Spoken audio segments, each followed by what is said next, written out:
Very good. So kamar yadda kake gani wannan mini project din zai sa ka ƙara fahimtar variable da kuma input. Very good. So kamar yadda kake gani a nan gurin mun creating din variable din muka sa mai suna name kamar yadda kake gani. Sai muka ce name din nan variable ne wanda ne bayani a lecture mu ta variable, wato variable kamar akwati ne wanda ake ajiye abubuwa a ciki. Very good. So a nan gurin wannan variable din namu na name sai muka aje input a cikin sa. Very good. So kamar yadda kake gani shine muka ce name equal to input. Mun aje kalmar input a cikin variable mai suna name.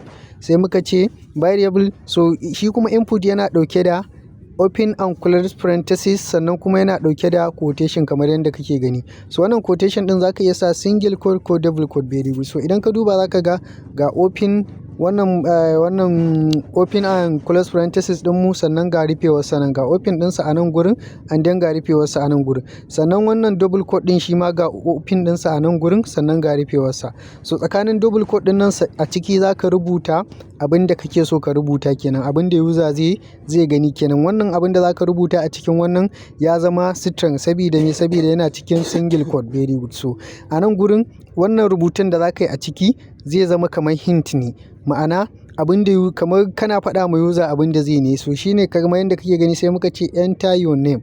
Very good. So da muka ce enter your name yana nufin ka sa sunanka. So kaga a nan gurin ka san me za ka yi. Very good. So a nan gurin sai wannan ɗan space ɗin da muka bari tsakanin wannan column ɗin da wancan double quote ɗin namu kenan da ya rufe kenan. So wannan space ɗin shine kamar space ɗin da ya baka kenan za ka yi rubutu. Very good. So kamar yadda kake gani ɗin nan.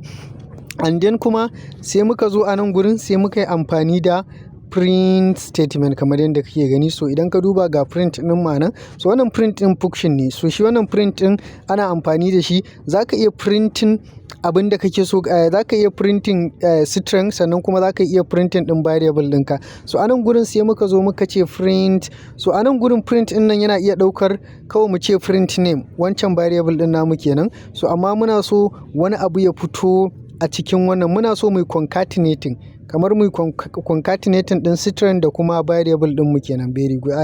Yes, za mu concatenating din string din mu da kuma da variable din mu. So variable din mu shine name sai muka ce welcome. So a nan gurin abin da nake so ka tsaya ka ƙara fahimta shine, so idan ka lura da muka yi open and close parenthesis din mu nan a nan gurin ga open din shi a nan sannan ga rufewar sa a nan ƙarshe. Very good. So a nan abin da nake so ka fahimta zaka ga open wannan single double quote din nan namu daga nan and then kuma sai ya rufe a nan gurin kamar yadda kake gani. So ya bude daga nan gurin, mun bude shi kai daga nan gurin haka and then kuma ya rufe a nan gurin. So daga inda ya rufe din zaka ga kalar rubutun ma ya canza. So wannan kalar rubutun da ya canza shi ke nuna maka wancan string ne.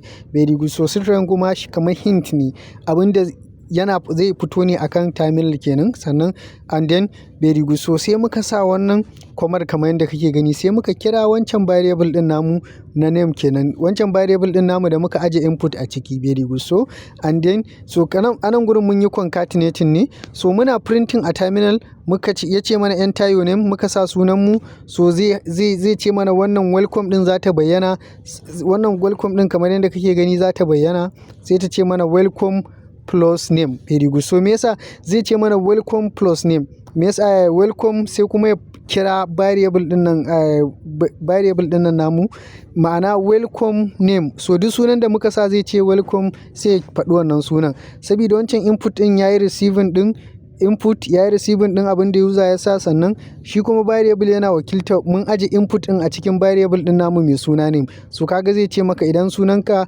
Ahmad ne misali zai ce welcome Ahmad is different. Very good. So bari mu yi running din shi domin ka gani.